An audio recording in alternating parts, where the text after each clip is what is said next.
আজকে রণগোপালজি ইউনিয়নের আউলিয়াপুর বাজার হাই স্কুল মাঠে গণ অধিকার পরিষদ ও বাংলাদেশ জাতীয়তাবাদী দল বিএনপি কর্তৃক আয়োজিত আজকের এই শোক সভা ও দোয়া মাহফিলে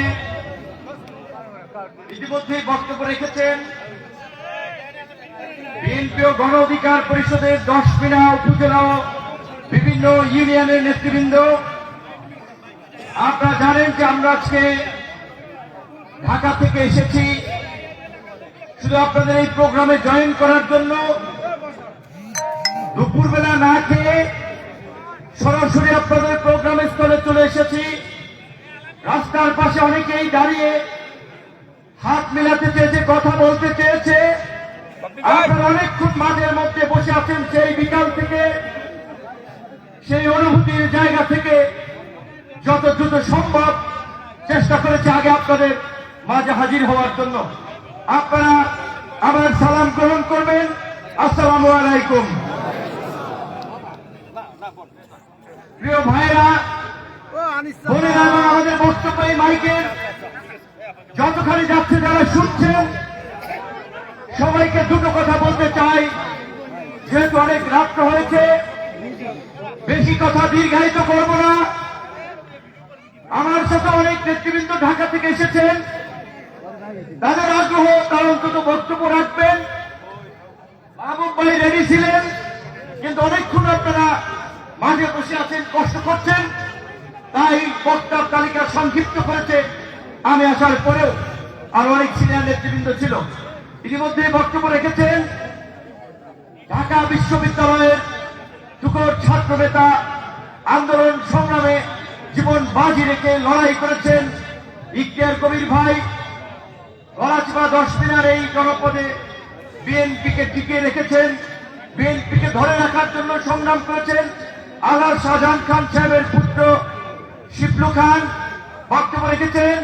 10 মিনা উপজেলা যুব দলের সদস্য সচিব শামীম ভাই, ডাক্তার গোলাম মোস্তফা ভাই, উপজেলা বিএনপির সিনিয়র সহসভাপতি, গণফোরামের কেন্দ্রীয় কমিটির প্রচার সম্পাদক, আপনাদের এই 10 মিনার সন্তান মোহাম্মদুল্লাহ মধু বক্তব্য রেখেছেন। গণ অধিকার পরিষদের উপজেলার সভাপতি লিয়ার হোসেন, সাধারণ সম্পাদক মিলন হোসেন, ভাইপার ইউনিয়নের সম্মানিত চেয়ারম্যান আলতাফ চেয়ারম্যান, আমাদের গণ অধিকার পরিষদের জেলার সভাপতি সৈয়দ নজরুল ইসলাম রিটু, সাধারণ সম্পাদক শাহ আলম ভাই সহ এই আজকে যারা এই প্রোগ্রাম আয়োজন করার জন্য কাজ করেছেন, পরিশ্রম করেছেন। 10 মিনার বিভিন্ন ইউনিয়নের পাশাপাশি বিশেষ করে এই রণগোপালজি ইউনিয়ন বিএনপির এবং গণ অধিকার পরিষদের নেতৃবৃন্দ, বিএনপির নেতাদেরকে সবাই চিনেন। গণ অধিকার পরিষদের কয়েকজন নেতার নাম বলি যাতে আপনারা একটু চিনতে পারেন। এই রণগোপাল ইউনিয়নের আহ্বায়ক মুসা মাঝি, সদস্য সচিব মামুন তালুকদার, যুব সংগঠন যুব অধিকার পরিষদের আহ্বায়ক শাহিন হাওলাদার, সদস্য সচিব সবুজ গাজী, শ্রমিক অধিকার পরিষদের আহ্বায়ক ফিরোজ জমাদ্দার, সদস্য সচিব ফিরোজ মুন্সি, সর্দার মহিবুল্লাহ, ছাত্র অধিকার পরিষদের আহ্বায়ক সাধারণ সম্পাদক নাইম, শ্রমিক অধিকার পরিষদের উপজেলার নেতা ইলিয়াস হোসেন রাকিব, রিপন মাঝি, ফয়সাল আহমেদ মৃধা। আজকের এই প্রোগ্রামের সভাপতিত্ব করছেন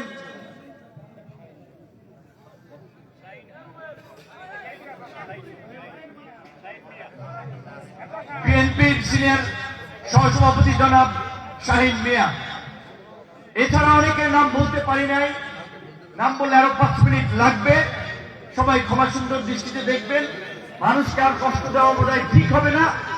আমরা অন্তত দু একটি মূল কথা বলে তারা রাতের খাবার খেয়ে ঘুমাতে যাবে, অন্যান্য কাজ থাকলে ছোট করে সারবে। তাই আমরা সংক্ষিপ্তভাবে এই প্রোগ্রামটি সমাপ্ত করতে চাই।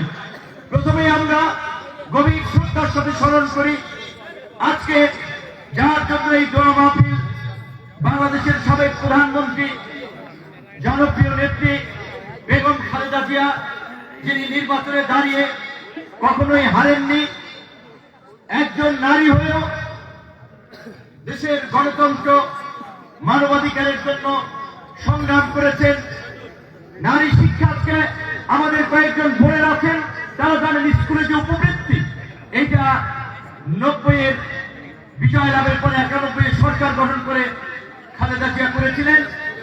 কৃষি কাজকে এগিয়ে নিতে, বাংলাদেশের অর্থনীতিকে এগিয়ে নিতে কৃষি বিপ্লব ঘটিয়েছিলেন খাল খনন কর্মসূচির মাধ্যমে। আজকে খালেদা জিয়ার প্রতি আমরা গভীর শ্রদ্ধা জানাই। একই সাথে আমরা আজকে শ্রদ্ধার সাথে সম্মান করছি বাংলাদেশের ক্ষণজন্মা পুরুষ শহীদ প্রেসিডেন্ট জিয়াউর রহমান। আজকে তার 90তম জন্মবার্ষিকী। এই সমস্ত জাতীয় নেতৃবৃন্দকে দল মতের ঊর্ধ্বে থেকে আমাদেরকে সম্মান করতে হবে। আমরা তাদেরকে সম্মান জানাই। পাশাপাশি আপনাদের সন্তান হিসেবে আপনাদের সামনে যেহেতু এই তীব্র শীতের রাত উপেক্ষা করেও আমি উপস্থিত হয়েছি, আপনারাও মাঠে আছেন। আগামী নির্বাচনকে কেন্দ্র করে দু একটি কথা বলতে চাই। আপনারা জানেন এই জনপদ থেকে গড়াচিপা 10 মিনিট পটুয়াখালী 3 আসন থেকে আগামী সংসদ নির্বাচনে জাত প্রতীকে নির্বাচন করছি। এই জনপদে সাধারণত গত 50 বছরের এমপি হয়েছে নৌকার পক্ষের লোক, আওয়ামী লীগের পক্ষের লোক। এবার আওয়ামী লীগ নির্বাচনে নাই, ব্যালটে নৌকা নাই। আওয়ামী লীগের পরে দ্বিতীয় বৃহৎ দল হচ্ছে বিএনপি। এই জনপদের ক্ষেত্রে সেই বিএনপি আমাকে সমর্থন দিয়েছে, ধানের শীতের প্রার্থী দেয়নি। জনাব তারেক রহমানকেও ধন্যবাদ জানাই। এবং একই সাথে আপনারা দেখেছেন যখন দলের সিদ্ধান্তকে অমান্য করে বিএনপির একজন নেতা স্বতন্ত্র প্রার্থী হয়েছেন, নেতা কর্মীরা যেন বিভ্রান্ত না হয়। এই মঞ্চে বসে আছেন শিবলু খান, গোলাম মোস্তফা সাহেব, ছাত্রদল যুবদলের ঢাকার নেতাদেরকে জনাব তারেক রহমান ডেকে আমার পক্ষে কাজ করার জন্য বলেছিলেন। উপজেলার কিছু নেতৃবৃন্দ সেই কথা না শোনায় উপজেলারও কমিটি বাতিল করেছে, পৌর কমিটিও বাতিল করেছে। এরপরে তারেক রহমান কি করবে বলেন? এখন ভাবতে ভাবতে এসে ভোট চাইবে? আমি বিএনপির নেতা কর্মীদেরকে বলবো, আপনারা তো আমার সহযোগী, আপনাদেরকে আমি সাথে চাই, আপনাদেরকে পাশে নিয়ে এগিয়ে যেতে চাই।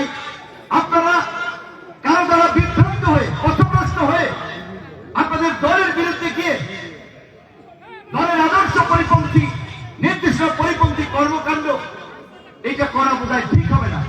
তাতে জাতীয় রাজনীতিতেও আপনাদের দল সম্পর্কে একটা বাজে মেসেজ যাবে যে জোট করলেও জোটের পক্ষে মিত্ররা কাজ করে না।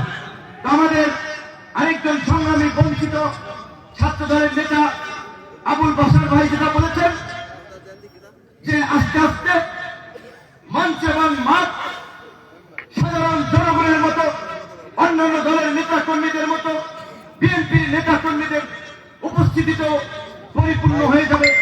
আমরাও দৃঢ় বিশ্বাস করি তারা দুদিন আগে পরে ইনশাল্লাহ দলের সিদ্ধান্ত মেনে আমাদের সাথে থাকবে এবং দল মত নির্বিশেষে আমরা সকলে মিলে গড়াচিপা 10 মিনিটে উন্নয়নের ক্ষেত্রে আগামীতে একটি রোল মডেল উপজেলা এবং নির্বাচনী আসনে পরিণত করব। এই জনপদের একটা মানুষ যেন বিনা চিকিৎসায় না মারা যায়, পয়সার অভাবে যেন রোগে শোকে বিনা চিকিৎসায় মারা না যায়, এই জনপদের একটা মেধাবী ছাত্র যেন পড়াশোনার অর্থভাবে যেন বন্ধ না হয়ে যায়, এই জনপদের যেই ছেলেটি ভালো ফুটবল খেলে, যেই ছেলেটি ভালো ক্রিকেট খেলে, তারা যেন সুযোগের অভাবে ঝরে না পড়ে, সেজন্য আমরা তাদেরকে সহযোগিতা করে, পৃষ্ঠপোষকতা করে জাতীয় পর্যায়ে তাদেরকে তুলে ধরতে চাই। এই চর অঞ্চল বেষ্টিত, বিপঞ্চল বেষ্টিত এই গড়াচিপা 10 মিনিট চরের জমি নিয়ে সংঘাত এবং চর দখল একটি নিয়মিত ঘটনা।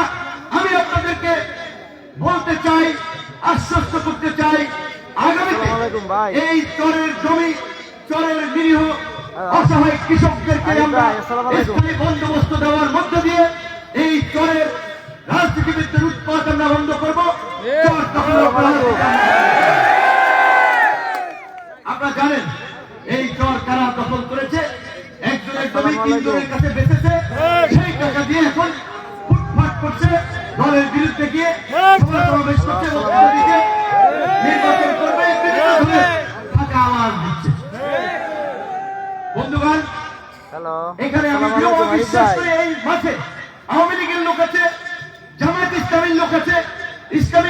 লোক আছে, সাধারণ মানুষ আছে, এবং আমার ভরসা শক্তির জায়গাটা এই সাধারণ মানুষ এবং দল মত নির্বিশেষে। এই যে বাসার মিয়া, তার সাথে আমার যোগাযোগ আরো 5-6 বছর আগে থেকেই হোয়াটসঅ্যাপে কথাবার্তা বলে। এই কবির ভাইরা, এই উপজেলার সিনিয়র নেতৃবৃন্দ, তখন তো আমি বিএনপি করি না, বিএনপি আমাকে সমর্থন দেয় নাই, তারপরে যোগাযোগ এলাকার ভাই হিসেবে, এলাকার সন্তান হিসেবে যখন তারা দেখেছে ডাকসুর ভিপি হয়েছে 28 বছর পরে, তারা অভিনন্দন জানিয়েছে। এবং আমিও এলাকার প্রতি একটা ভালোবাসা, একটা টান অনুভব করেছি যে আমি তো পড়াশোনা অনেকদিন ঢাকায় করেছি, এলাকায় যেতে পারি নাই, কিন্তু এলাকার একটা সন্তান, এলাকার মানুষের সাফল্যে তারা আনন্দিত, তারা উৎসাহিত। কাজী আমার যদি জীবনে কিছু করার সুযোগ থাকে, এই মানুষগুলোর জন্য আমার প্রথমে কিছু করতে হবে। সেই কারণেই এই জাতীয় নির্বাচনে এই পিছিয়ে পড়া, এই অনুন্নত, এই চরাঞ্চল বেষ্টিত, নদী বেষ্টিত দশটিয়া থেকে প্রার্থী হয়েছি।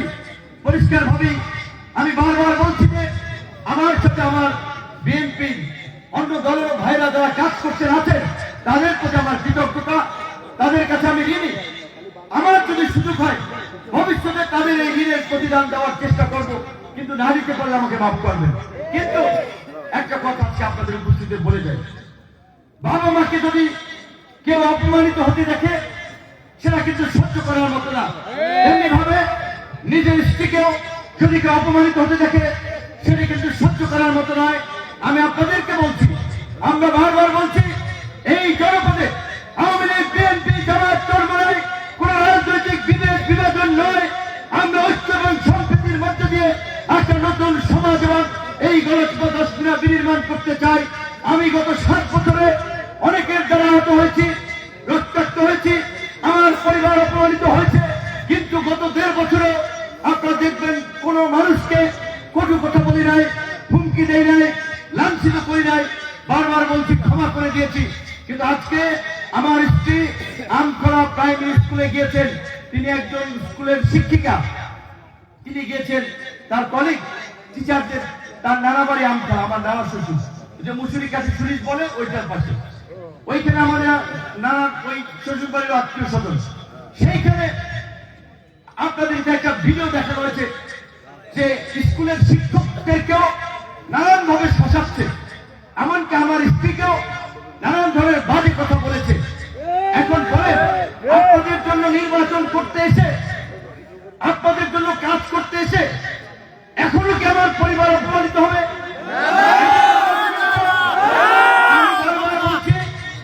ধৈর্যের বাঁধ ভেঙে গেলে কিন্তু বাম ডান দেখবো না, পরিষ্কার কথা। বড় ভাই হিসেবে সম্মান করতে চাই, ভালোবাসতে চাই।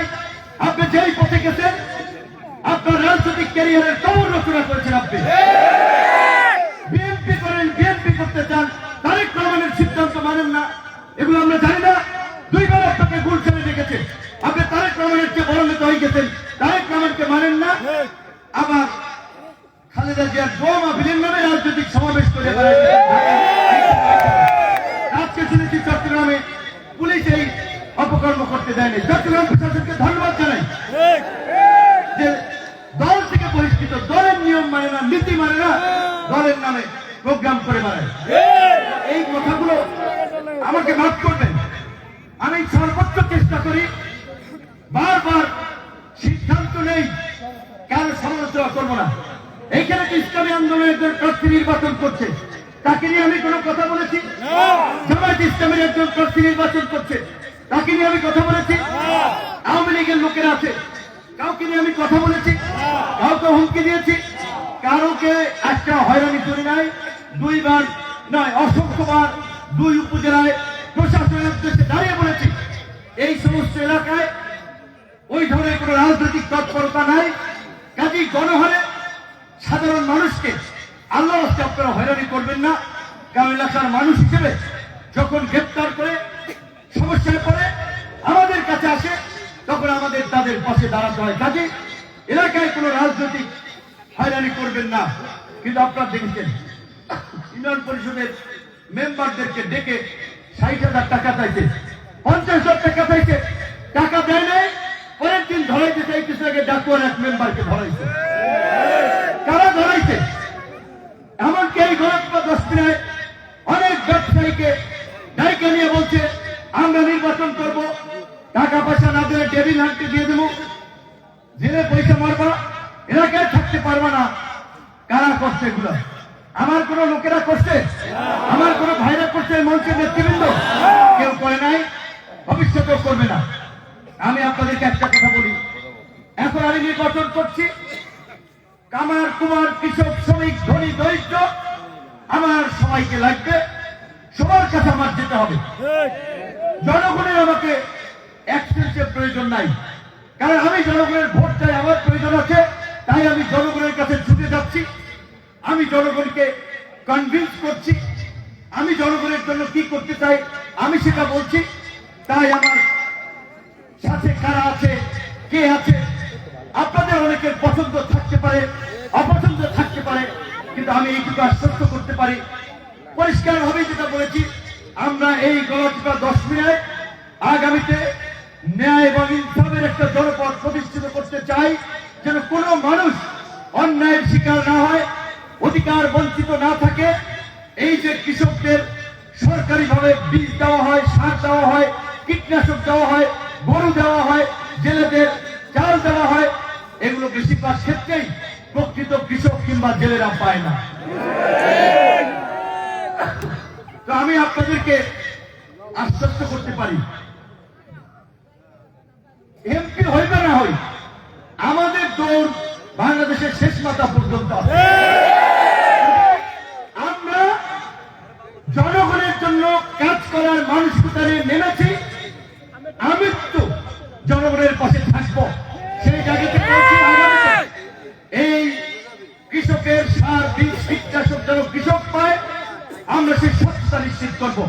জেলের চাল কিংবা সরকারিভাবে ট্রলার কৃষকদেরকে গরু কিংবা ট্রাক্টর এগুলো যেন কৃষক এবং জেলেরা পায়, তার পরিপূর্ণ স্বচ্ছতা আমরা নিশ্চিত করব।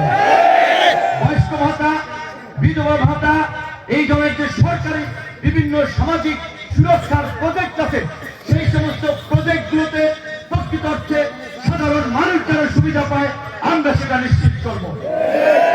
এই গলাচিপা 10 মিনিট গ্রামের মেঠোপথ থেকে শুরু করে বড় রাস্তা, প্রতিটি রাস্তায় যেন হাঁটলেও মনটা ভালো হয়ে যায়।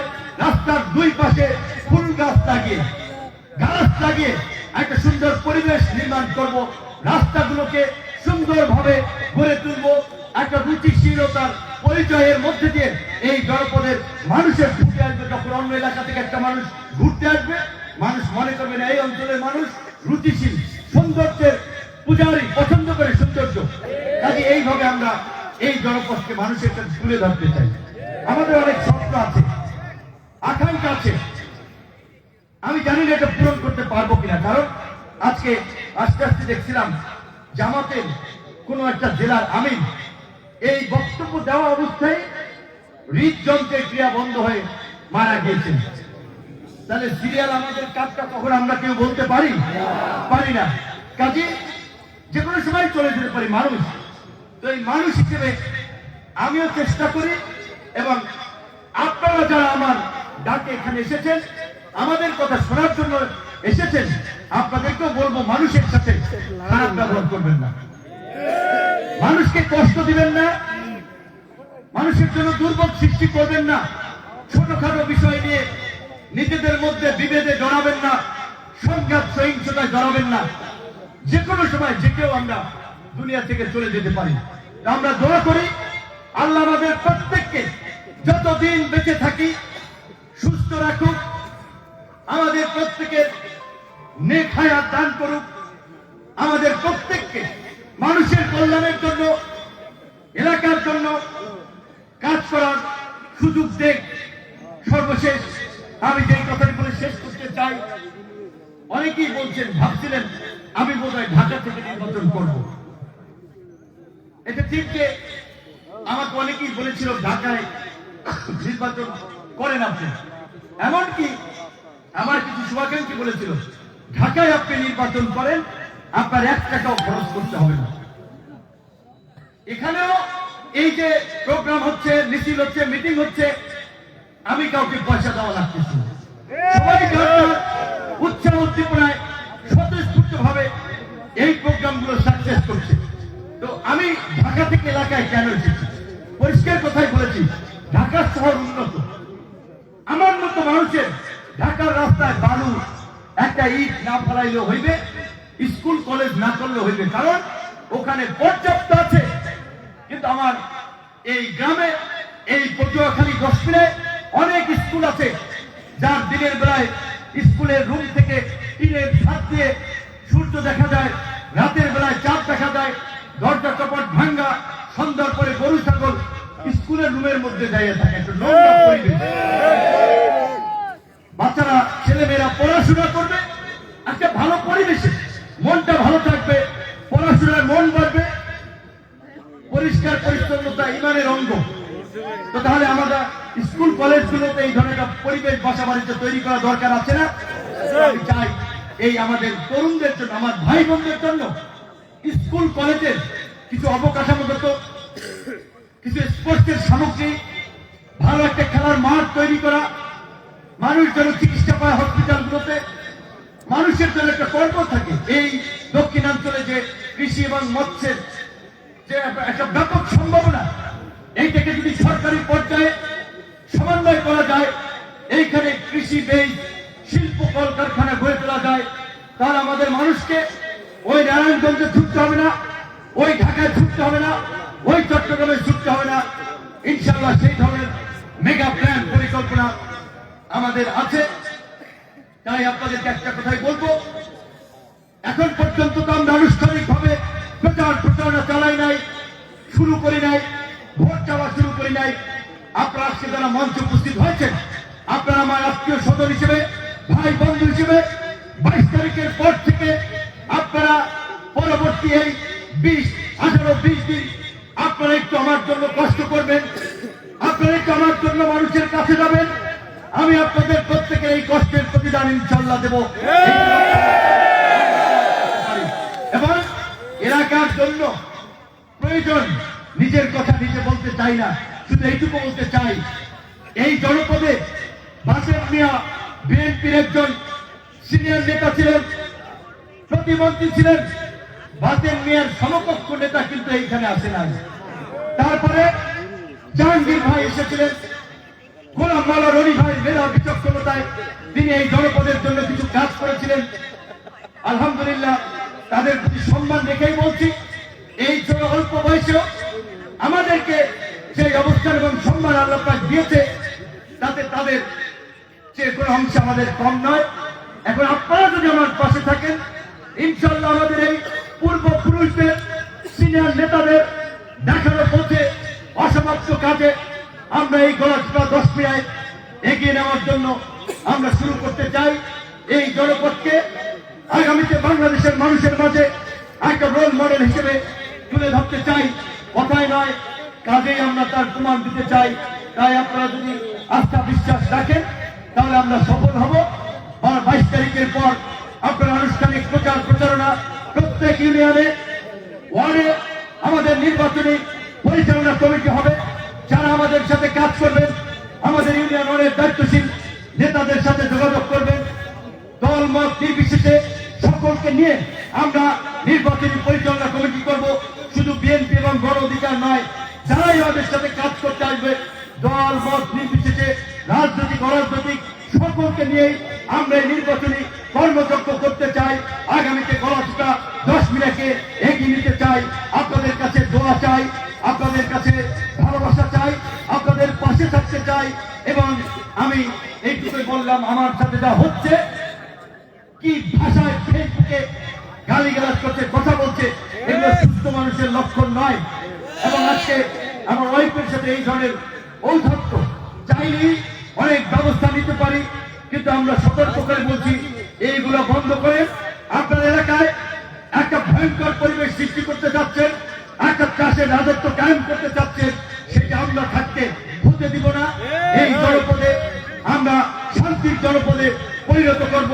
এই উদানিয়া সহ রণগোপাল দিতে আমাদের হিন্দু সম্প্রদায়ের বেশ ভাই বোনেরা আছেন, তাদের একটা কথা বলতে চাই, আমি জানি এই অঞ্চলের হিন্দুরা নির্বিধি মানুষ, ব্যবসা বাণিজ্য কাজকর্ম করে খায় যায়, কারোর সাথে ঝামেলায় জড়ে না, শান্তিপূর্ণভাবে থাকতে চায়।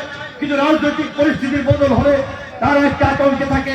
আমি আপনাদেরকে বলছি, আপনাদের কোনো আতঙ্ক নাই, আপনারা নির্ভয়ে নিঃসংকোচে আগে যেভাবে থেকেছেন, চলাফেরা করেছেন, ব্যবসা বাণিজ্য করেছেন, একইভাবে চলবেন, ব্যবসা বাণিজ্য করবেন। কোন সমস্যা হলে আমাদের কাছে আসবেন। আমার আজকে এই প্রোগ্রামে এই এলাকার ছোট ভাই, আরো একটি ছোট ভাই যার নাম উল্লেখ কাকলিনা জিয়া সহ যারা এই প্রোগ্রাম আয়োজন করেছেন, সফল করেছেন, বিশেষ করে আমাদের বয়োজ্যেষ্ঠ, আমাদের বাবার বয়সী, আমাদের মামার বয়সী, খালুর বয়সী, ভাইয়ের বয়সী, যারা এই মাঠে শীতের তীব্রতা উপেক্ষা করে এতক্ষণ ধরে প্রায় 4 ঘন্টা উপস্থিত থেকেছেন। আপনাদের প্রতি আমার কৃতজ্ঞতা, আপনাদের প্রতি আমার সালাম। আসসালামু আলাইকুম। উপস্থিতি এখন আজকের এই স্মরণ সভার সমাপ্তি ঘোষণা করবেন রণগোপালী ইউনিয়নের বিএনপির সিনিয়র সহসভাপতি